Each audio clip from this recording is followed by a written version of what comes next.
mo? Pwede ba? Layuan mo nga ako!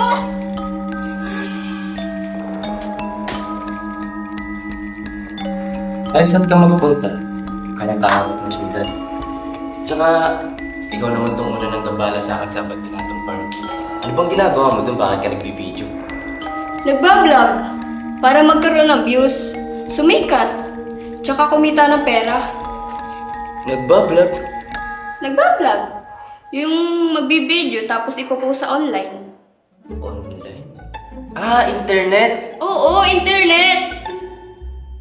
So, artista ka? Hindi! Vlogger! Ilan na ba ang tagapanood mo? 11,000. Kaya nga ako nagbibideo para mas dumami pa. Aha! Alam ko na. Kapag nasolve mo yung case ko, sigurado marami manunod sa'yo. Marami pa susuporta sa'yo. May point ka. Kasi lahat ng lumalabas sa FYP ko, puro nawawalan sa bungeros. At ang daming views pa. Kaya sigurado ako pag natulungan kita, sisikat din ako. Dadami ang views ko. Sige na, pumapayag na ako. Go na! Deal.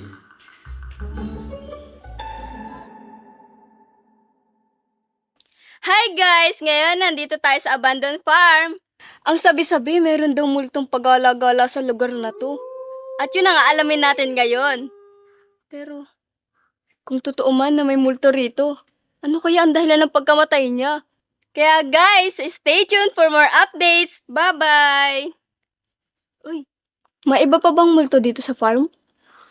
Wala na. Ako lang. Tara na, pumasok tayo. Tara na.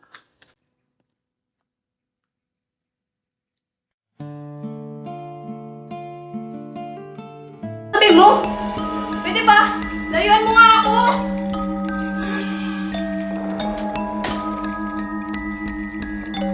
Ay, saan ka magpunta? Kaya takot mo siya.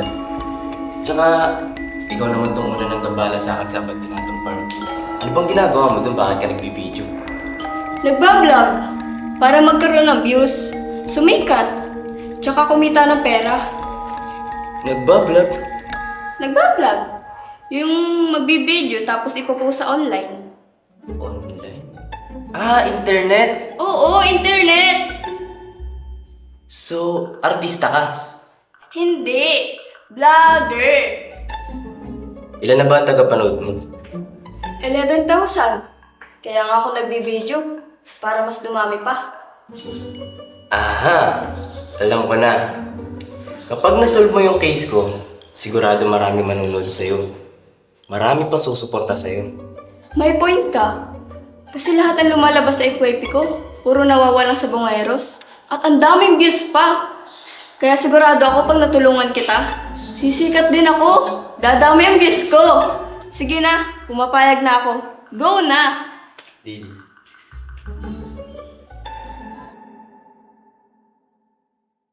Hi guys! Ngayon, nandito tayo sa abandoned farm.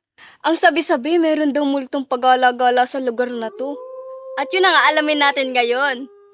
Pero, kung totoo man na may multo rito, ano kaya ang dahilan ng pagkamatay niya?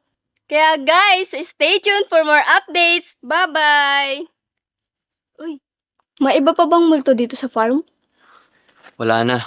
Ako lang. Tara na, pumasok tayo. Tara na.